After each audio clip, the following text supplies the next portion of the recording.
Hello dear students, welcome to the channel. I hope you all are fine and doing well. Class 6 RS Agrawal mathematics का chapter 12 parallel lines आज हम पढ़ने जा रहे हैं।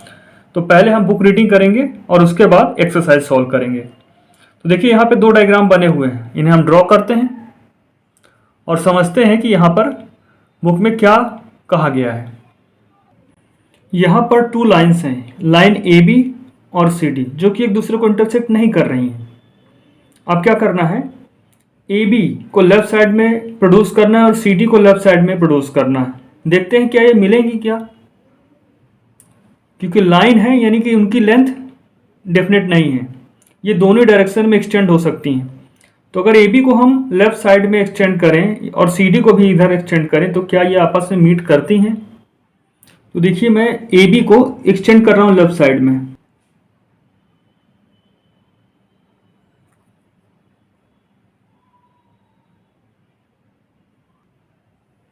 अब ऐसे ही CD को हम एक्सटेंड करेंगे डाउनवर्ड इसी डायरेक्शन में, बट C के डायरेक्शन में।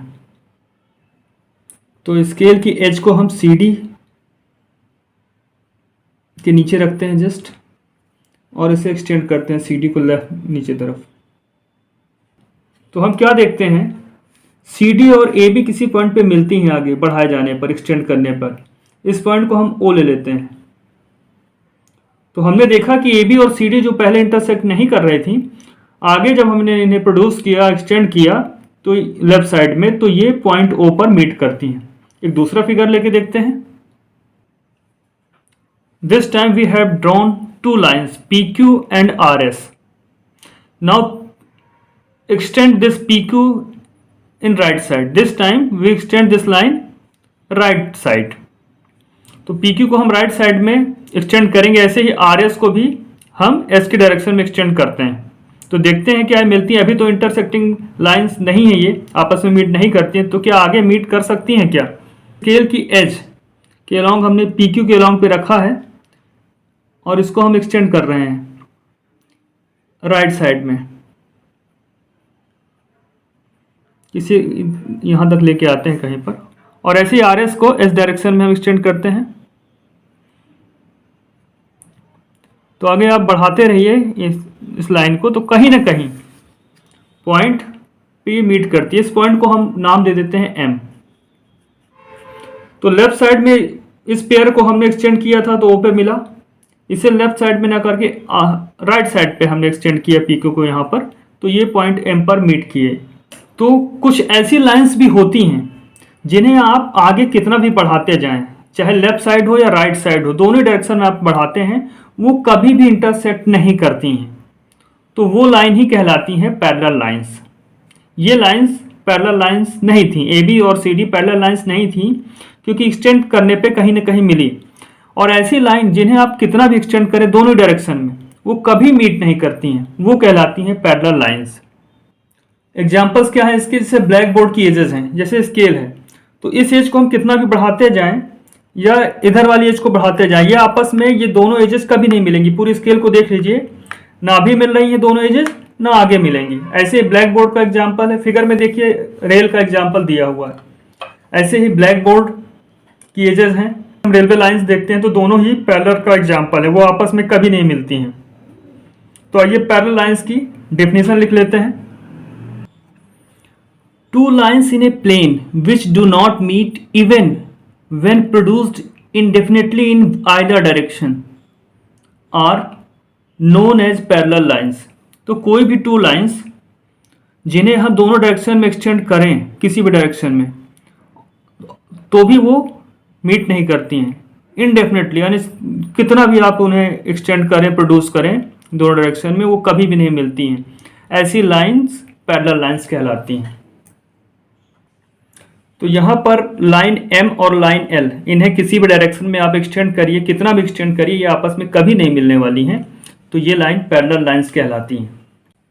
तो यहाँ पर M और L पैरेलल है, तो हम लिखेंगे M, पैरेलल का साइन ये होता है ये, और L। M और L पैरेलल हैं, या हम कह सकते हैं कि L और M भी पैरेलल, एक ही चीज़ है, M पैरेलल L, या आप इसे ये भी कह सकते हैं L पैरेलल M। आइए अब देखते हैं distance between two parallel lines क्या होता है। तो इसे समझने के लिए हम two lines L and M draw करते हैं जहां पर L और M पैरेलल हैं। फिर हम देखेंगे कि इनके बीच का डिस्टेंस कैसे मेजर किया जाता है और क्या होता है। यहाँ पर टू लाइंस हैं L और M, L पैरेलल M है। अब इनके बीच का डिस्टेंस हमें देखना है, तो अब क्या करते हैं, L पे कोई पॉइंट A ले लेते हैं। चलिए यहाँ पर हम एक पॉइंट A हमने ले लिया है L पर। अब इस पर एक परपेंडिकुलर ड्रॉ करते हैं। तो चलिए पॉइंट A पर परपेंडिकुलर ड्रॉ करते हैं। तो इसके लिए हम इस कंपास का यूज करते हैं। इस मेटल टिप को हम A पॉइंट पर रखेंगे। परपेंडिकुलर ड्रॉ करने का तरीका देख लीजिए। इस मेटल टिप को हमने यहाँ पे रखा इस पॉइंट पर और इसे घुमा दिया इस तरह से। किसी भी डायरेक्शन में घुमा दीजिए, इसे यहाँ से घुमा रहे हैं ये, ठीक है। दूसरी तरफ मिलाने की जरूरत नहीं है, एक तरफ इसको मिलना चाहिए इस आर्क को। अब यहाँ पे मिल गया है तो देखिए इसको चेंज मत करिएगा इसकी रेडियस को, बस इसको एक बार यहाँ रखेंगे जहां पर इस आर्क ने लाइन L को कट किया है। इस मेटल टिप को हमने यहाँ रखा और यहाँ से पकड़ के हमने ये एक और आर्क लगाया है पहले वाले आर्क पर। फिर हमने इस मेटल टिप को इस आर्क पे रखा जो अभी कट किया है।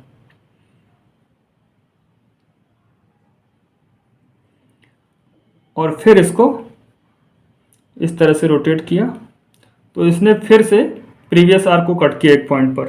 अब इस मेटल टिप को इस first intersection of two arc, ये पॉइंट मिला, इस पर रखेंगे।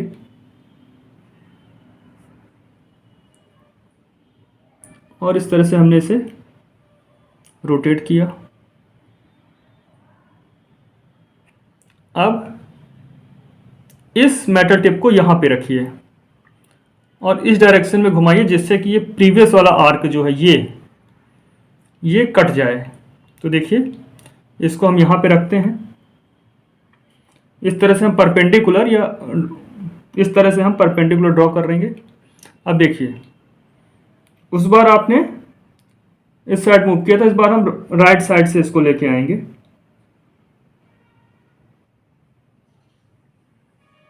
इस तरह से घुमा देंगे, इस तरह से ये। अब ये दोनों आर्क जिस पॉइंट पे मिलते हैं इसको थोड़ा सा डार्क कर लीजिए। अब इस पॉइंट को और ये जो पॉइंट हमने ए लिया था लाइन एल पर, इनको मिला देना है और आगे इस तरह बढ़ाना है कि एम को भी ये इंटरसेक्ट कर जाए। अब हम स्केल की एज को इस तरह से रखेंगे कि दोनों पॉइंट एज पर आ जाएं और इसे हम इस तरह से मिला लेंगे। फिर तो हम ये मानते हैं कि लाइन एम को इसने इस पॉइंट पर कट किया है और इस पॉइंट का नाम हम दे देते हैं पॉइंट डी। अब इस लाइन एल पर एक दूसरा पॉइंट लेते हैं बी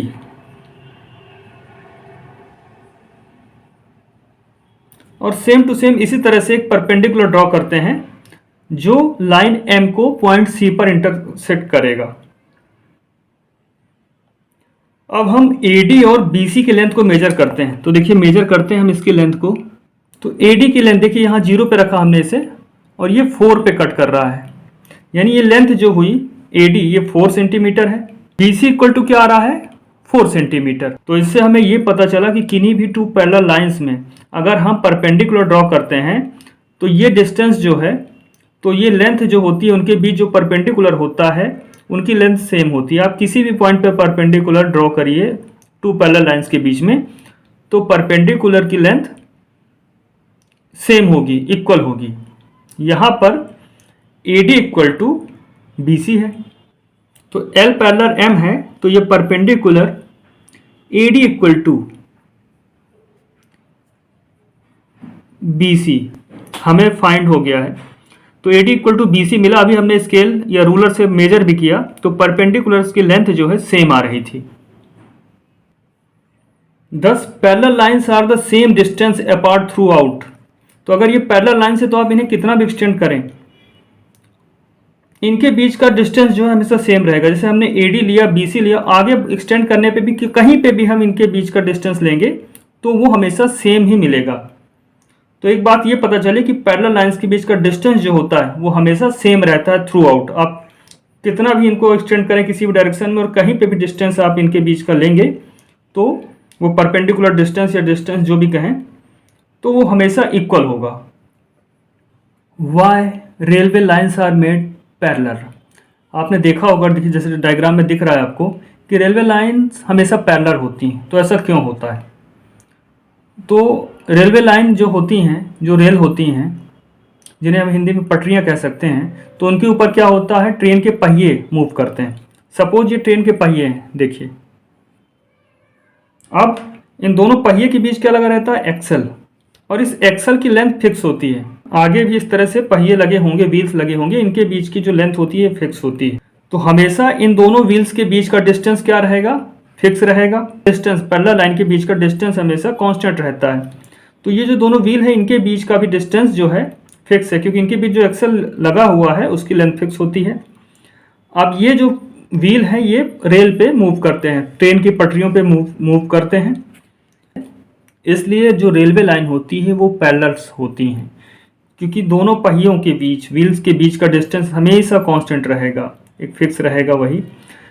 और ये पहिए ही मूव करते हैं इन पटरियों के ऊपर, रेल के ऊपर, इसलिए रेलवे लाइंस को पैरेलल बनाया जाता है। और उनके बीच की लेंथ क्या होती है, रेल के जो पहिए होते हैं, ट्रेन के जो पहिए होते हैं, उनके बीच का जो एक्सेल होता है उसकी लेंथ के बराबर डिस्टेंस रखा जाता है रेलवे लाइंस का। यहाँ पर 2 लाइंस हैं L और M। लाइन L से हमने AB सेगमेंट को डिटरमाइन किया है और ऐसे ही लाइन M से हमने सेगमेंट CD को डिटरमाइन किया है। तो these 2 segments AB and CD parallel होंगे कब, अगर ये दोनों लाइन जिसके करस्पॉन्डिंग ये सेगमेंट हैं, अगर लाइंस पैरेलल हैं तो इन लाइन से निकाले हुए जो सेगमेंट हैं वो भी पैरेलल होंगे। 2 रेज पैरेलल होंगी if the corresponding lines determined by them are parallel. तो दोनों ही रे QA और PQ तभी पैरेलल होंगी जब इन ये करस्पॉन्डिंग लाइंस जिनसे हमने इनको ड्रॉ किया है, अगर वो लाइंस पैरेलल हैं, इसकी करस्पॉन्डिंग लाइंस पैरेलल हैं, तो ये रेज भी पैरेलल होंगी। तो QA एक रे है और ऐसे ही एक रे PQ है। तो ये दोनों तभी पैरेलल होंगी जब इनकी करस्पॉन्डिंग लाइंस L और M पैरेलल होंगी। ऐसे ही एक रे और एक लाइन सेगमेंट की बात करें, अब देखिए AB एक रे है और CD एक लाइन सेगमेंट है। तो क्या ये पैरेलल हैं? तो ये पैरेलल तभी होंगे जब इनकी करस्पॉन्डिंग लाइंस जो हैं, जैसे AB की लाइन अगर हम मान लें कि L थी, L का करस्पॉन्डिंग है, और M का CD के लिए M है, तो अगर L और M पैरेलल है तो ही AB और CD पैरेलल होंगी। नेक्स्ट टॉपिक है how to test whether given lines are parallel. यहाँ पे 2 लाइंस हैं, ये पैरेलल हैं कि नहीं है, तो कैसे टेस्ट करते हैं? तो देखिए इसके लिए हम क्या यूज करते हैं, सेट स्क्वायर का यूज करते हैं। देखिए सेट स्क्वायर है। अब देखिए करते क्या है, कोई भी एक लाइन ले लीजिए, जैसे AB की ही बात करें तो यहाँ पर एक पॉइंट हम ले लेते हैं, पॉइंट P। ये पॉइंट P मैंने ले लिया है। अब इस सेट स्क्वायर का ये जो एज है इस लाइन के ऊपर रखते हैं, ये रख दिया हमने, ये P है, P के ऊपर इसका जो कॉर्नर है ये रखते हैं, और ये जो एज है इस लाइन के ऊपर होनी चाहिए, बिल्कुल लाइन के ऊपर।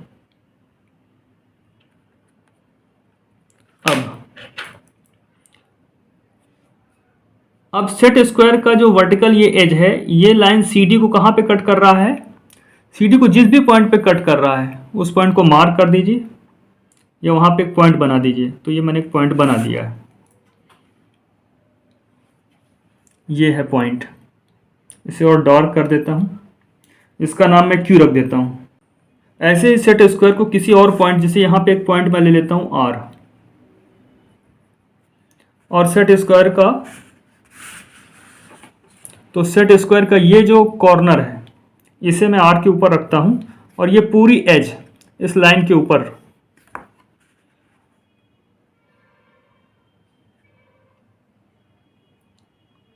ये देखेंगे कि ये वर्टिकल एज सीडी लाइन को कहाँ पे मिलती है। तो वहाँ पे एक पॉइंट बना लेते हैं, ये रहा पॉइंट।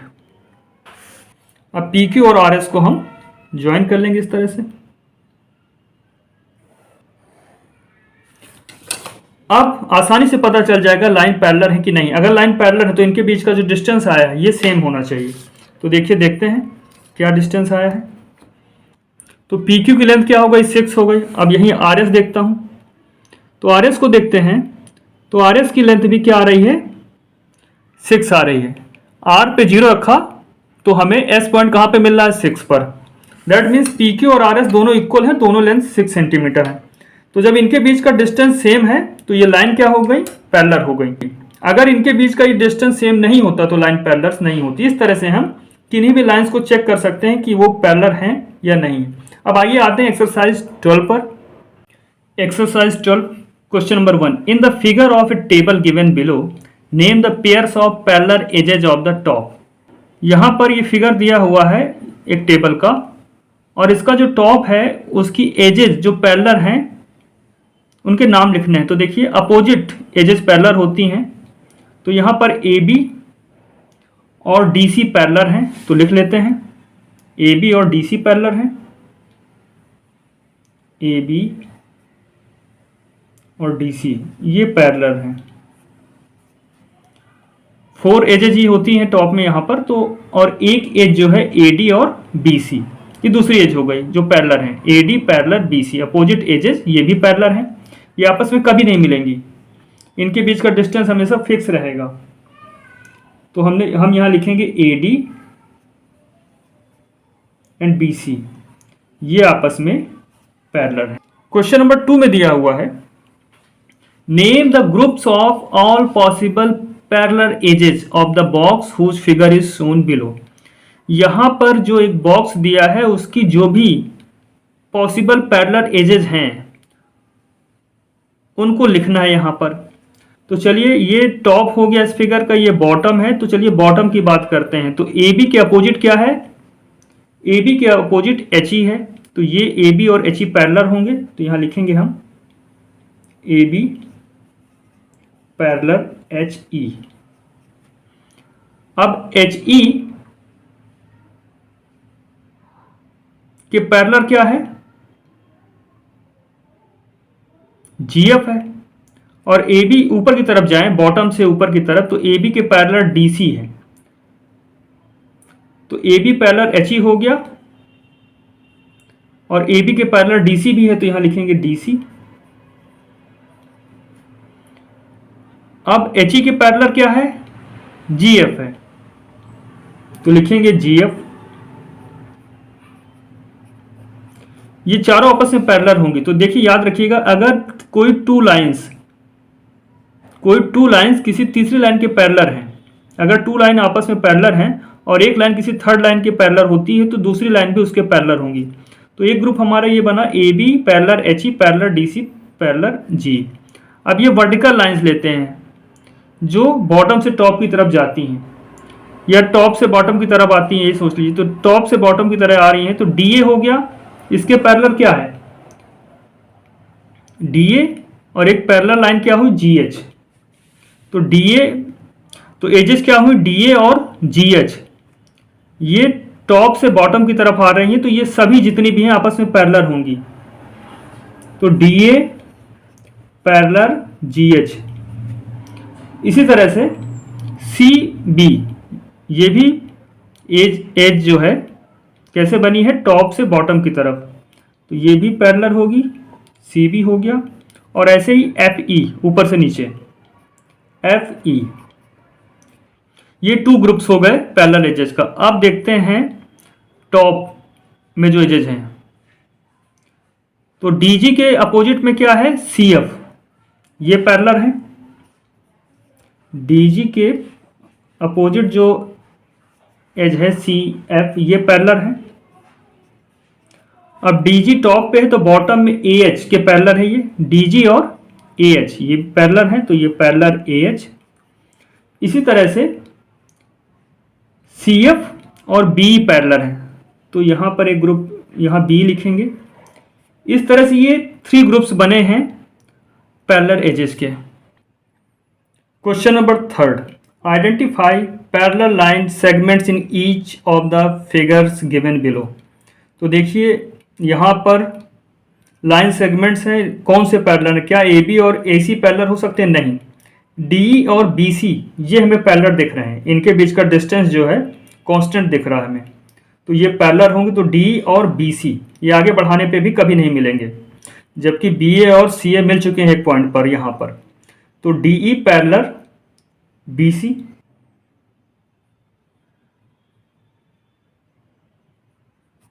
ये एज इसके पैरेलल है, तो DE पैरेलल BC हो गया। सेकंड फिगर पे आते हैं, तो एक स्क्वायर है या कहें रेक्टेंगल है, तो बस हो गया, इसकी अपोजिट साइड्स जो हैं, अपोजिट साइड्स पैरेलल होती हैं। तो ये लाइन सेगमेंट क्या हुआ, AB और ये हुआ DC, तो AB पैरेलल DC। दूसरा पेयर देखते हैं, DA पैरेलल CB, ये भी अपोजिट एजेस हैं और पैरेलल हैं, DA पैरेलल CB। अब थर्ड पे आते हैं, तो ये एक पैरेललोग्राम है, दिख ही रहा है, तो अपोजिट साइड्स की पैरेलल होंगी। तो ये लाइन क्या है, तो ये लाइन सेगमेंट AB है और ये DC है, तो AB parallel DC, AB parallel DC। इसी तरह से AD पैरेलल BC होगा। फिगर 4 में रेगुलर हेक्सागन दिया हुआ है, तो यहाँ पर भी अपोजिट साइड्स जो होंगी वो पैरेलल होंगी। तो यहाँ हम बॉटम से लेके चलते हैं LM के पैरेलल कौन होगा, RQ, तो लिख लेते हैं LM पैरेलल RQ। अब क्लॉकवाइज डायरेक्शन में बढ़ते हैं, चलिए। तो SL के अपोजिट क्या है, SL के अपोजिट क्या लिखा हुआ है यहाँ पर, QP, तो ये आपस में पैरेलल है, SL पैरेलल QP। और आगे बढ़ते हैं, तो SR हुआ, या RS कहना चाहे तो RS कह दीजिए, सेम ही चीज है। तो RS parallel PM, RS parallel PM।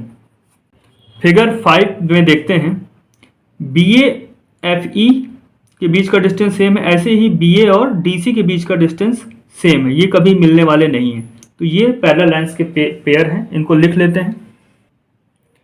इसी तरह से AC और BD पैरेलल हैं, और इसी तरह से CE और DF, इन्हें कितना भी आगे एक्सटेंड करेंगे तो ये CE और DF कभी नहीं मिलेंगे, तो ये पैरेलल हैं। तो इस तरह से क्वेश्चन नंबर 3 कंप्लीट होता है। आइए देखते हैं question number 4। Question number 4, find the distance between the parallel lines L and M using a set square. तो L और M पैरेलल लाइन से इनके बीच का आपको डिस्टेंस बताना है। तो ये सेट स्क्वायर है, इसकी इस एज को हम लाइन L के ऊपर रख देते हैं, ये रख दिया हमने, ये पूरी तरह से लाइन कहीं पे भी हमने ये लाइन के ऊपर हमने रख दिया। अब हम देखते हैं कि सेट स्क्वायर की कौन सी रीडिंग पे लाइन M उसको क्रॉस करके जा रही है। लाइन M सेट स्क्वायर की वर्टिकल एज है, जिस रीडिंग को यहाँ पे जिसके सामने आएगी उतना ही उनके बीच का डिस्टेंस होगा। तो ये यहाँ पे अप्रॉक्स 1.2 सेंटीमीटर मुझे समझ में आ रहा है, तो ये 1.2 सेंटीमीटर इनके बीच का डिस्टेंस होगा। अब दूसरे फिगर में भी यही करना है, ये जो लाइन L है इसके ऊपर इस एज को रख देना है, ये एज तो रख देते हैं इस तरह से, और फिर देखते हैं तो ये एग्जैक्ट 1 सेंटीमीटर इनके बीच का डिस्टेंस है, एग्जैक्ट 1 सेंटीमीटर। तो सेकंड फिगर में इनके बीच का डिस्टेंस क्या है, 1 सेंटीमीटर। इस तरह से हम सेट स्क्वायर का यूज करके किन्हीं भी 2 पैरेलल लाइंस के बीच का डिस्टेंस पता करेंगे। Question number 5, if L parallel M, यहाँ पर L और M पैरेलल हैं।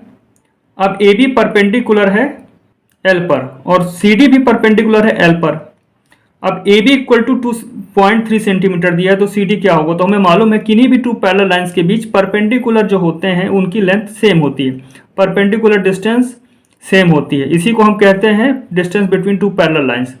तो जो वैल्यू ए बी की है वही वैल्यू सी डी की होगी, या जितने भी परपेंडिकुलर आप ड्रॉ करेंगे सबकी लेंथ ए बी के इक्वल ही होगी। क्वेश्चन नंबर 5 के सोल्यूशन में हम लिखेंगे कि L पैरेलल M है और AB एंड CD क्या है, perpendicular distance between these two lines हैं। हम यहाँ लिखेंगे कि L पैरेलल M, ये तो दिया ही हुआ था, AB एंड CD क्या है, our perpendicular distance between line L and M। अब AB और CD क्या है, परपेंडिकुलर डिस्टेंस है लाइन L और M के बीच, और L और M क्या है, पैरेलल। तो हमें मालूम है कि पैरेलल लाइन के बीच जो परपेंडिकुलर डिस्टेंस होती है वो थ्रू आउट इक्वल होती है, सेम होती है। And the perpendicular distance between two parallel lines is always same everywhere, therefore CD की वैल्यू क्या होगी, जो वैल्यू AB की है, क्योंकि AB भी परपेंडिकुलर डिस्टेंस है और CD भी परपेंडिकुलर डिस्टेंस है, बट AB की वैल्यू दी हुई है 2.3 सेंटीमीटर। इसका मतलब ये हुआ कि CD की लेंथ भी क्या होगी, 2.3 सेंटीमीटर। तो आंसर 6 में लिखेंगे, देख पा रहे हैं हम लोग कि AB और CD मिल तो रही नहीं है कहीं पे, तो इसमें लिखा do the segments AB and CD intersect, तो हम लिखेंगे know the line segments AB and CD do not intersect. अब इसमें सेकंड पूछा है आर दे पैरेलल, तो क्या इंटरसेक्ट हो रहे हैं, तो क्या पैरेलल होंगे, पैरेलल नहीं होंगे, क्योंकि अगर हम AB और CD को लेफ्ट साइड में एक्सटेंड करेंगे, प्रोड्यूस करेंगे, तो आगे जाके मिलेंगी ही मिलेंगी, तो इसलिए ये पैरेलल नहीं है, तो इसको भी लिख लेते हैं। दे आर नॉट पैरेलल, हम देख पा रहे हैं कि इनके बीच का जो डिस्टेंस है वो हर जगह इक्वल नहीं है, ए और सी की तरफ डिस्टेंस कम है, जबकि यही बी और डी की तरफ बढ़ते जा रहे हैं, तो डिस्टेंस बढ़ता जा रहा है इनके बीच का। तो ए और सी की तरफ अगर एक्सटेंड करते हैं तो आगे जाके ये मिल भी जाएंगी, तो हमने लिखा दे आर नॉट पैरेलल। अब रीजन इसका क्या लिखेंगे, corresponding lines will intersect when produced in one direction, तो जब हम इन्हें एक डायरेक्शन में बढ़ाएंगे तो आगे चल के ये इंटरसेक्ट होंगी, इसलिए ये लाइन पैरेलल नहीं। Question number 7, using a set square and a ruler test whether L parallel M in each of the following cases. तो हमें ये पता करना है कि L और M पैरेलल हैं कि नहीं है, और सेट स्क्वायर का यूज करना है। तो देखिए ये सेट स्क्वायर है, यहाँ पर मैं इसकी एज को इस लाइन L के ऊपर रख देता हूँ, और ये M को कहीं ना कहीं इंटरसेक्ट कर रही है, तो यहाँ पर मैं एक पॉइंट बना देता हूँ, और ऐसे ही पॉइंट यहाँ पर जहाँ पर मैंने सेट स्क्वायर को रखा था, ये पॉइंट हुआ और ये पॉइंट हुआ, ये देखिए इसका नाम A और इसका B रख देते हैं। ऐसे ही एक जगह और देख लेते हैं, सेम प्रोसेस यहाँ पे रखते हैं। अब ये वाली एज लाइन के ऊपर थी, इस पॉइंट को हमने ये मार्क कर लिया है, और ऐसे ही ये वर्टिकल एज जो सेट स्क्वायर की है, जो सेट स्क्वायर की वर्टिकल एज है, ये M लाइन को कहाँ पे कट कर रहे हैं, यहाँ पर, तो इसको भी हम कट कर लेते हैं, पॉइंट बना लेते हैं। तो ये AB हो गया और ये CD हो गया। अब इनके बीच की लेंथ अगर सेम है तो दोनों लाइन L और M पैरेलल हैं, इसलिए रूलर का यूज करेंगे और देखेंगे 1.5 पे, तो AB इक्वल टू 1.5 है। CD की बात करें तो C को 0 के अलॉन्ग रखा हमने कोइंसाइड करते हुए, तो हम देख रहे हैं जो पॉइंट D है वो रूलर की रीडिंग 1.5 पे आ रहा है। दैट मीन्स AB और CD दोनों के बीच का जो ये डिस्टेंस है, AB और CD दोनों ही 1.5 सेंटीमीटर है। तो अगर किन्हीं भी टू लाइंस के बीच का डिस्टेंस सेम रहता है तो वो पैरेलल लाइंस है, तो ये लाइन पैरेलल्स हो गई। अब यहाँ बात करें LM, ये पैरेलल है कि नहीं है, तो यहाँ पे भी हम यही करेंगे, सेट स्क्वायर को इस तरह से रखेंगे L के ऊपर,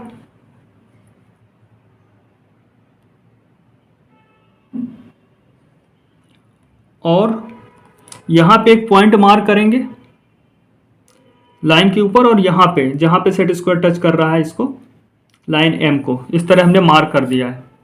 अब थोड़ा अब एक और पॉइंट लेंगे इसी लाइन पर, इस तरह से एज रखेंगे सेट स्क्वायर की बिल्कुल लाइन के अलोंग। ये जीरो रीडिंग पे एक पॉइंट है, एक पॉइंट यहाँ पे लेते हैं। अब इनका भी नाम जो लिखना चाहे लिख सकते हैं हम, पी क्यू आर एस। अब पी क्यू की लेंथ देखते हैं कितनी है।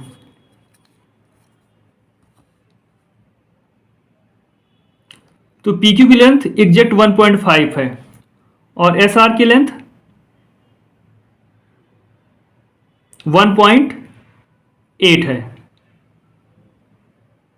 दैट मीन्स इनके बीच की जो परपेंडिकुलर जो लेंथ है वो इक्वल नहीं है, अलग अलग है। तो ये लाइन पैरेलल्स नहीं है। तो ये पेयर जो है पैरेलल लाइंस का है, एल पैरेलल एम है, और ये एल पैरेलल एम नहीं है। आइए देखते हैं question number 8। Which of the following statements are true and which are false. यहाँ पे कुछ स्टेटमेंट्स दिए हुए हैं और हमें ये बताना है इनमें से कौन से ट्रू हैं और कौन से फॉल्स हैं। फर्स्ट में दिया है two lines are parallel if they do not meet even when produced. कोई भी टू लाइन्स पैरेलल होती हैं अगर वो कभी भी नहीं मिलती हैं उन्हें आगे बढ़ाने के बाद भी, तो बिल्कुल ट्रू है। पैरेलल लाइन वही लाइन्स होती हैं जिन्हें आप कितना भी आगे प्रोड्यूस करें वो कभी नहीं मिलती हैं। सेकेंड में देखते हैं two parallel lines are everywhere the same distance apart. तो ये भी ट्रू है। कोई भी टू पैरेलल लाइन्स है उनके बीच का डिस्टेंस हमेशा सेम रहेगा। Third, if two line segments do not intersect they are parallel. अगर कोई टू लाइन सेगमेंट आपस में नहीं मिलते हैं तो पैरेलल होंगे, तो ऐसा नहीं है। जब उनको आगे प्रोड्यूस किया जाए तो भी ना मिले तभी वो पैरेलल कहलाएंगे। अभी नहीं मिल रहा है तो इसका मतलब ये नहीं कि वो पैरेलल है, तो ये फॉल्स है। फोर्थ में if two rays do not intersect they are parallel. तो ये फॉल्स है क्योंकि टू रेज इंटरसेक्ट अभी नहीं कर रही हैं पर आगे बढ़ाने पर प्रोड्यूस करने पर वो इंटरसेक्ट कर सकती हैं, तो जरूरी नहीं कि वो पैरेलल हो, तो ये फॉल्स है।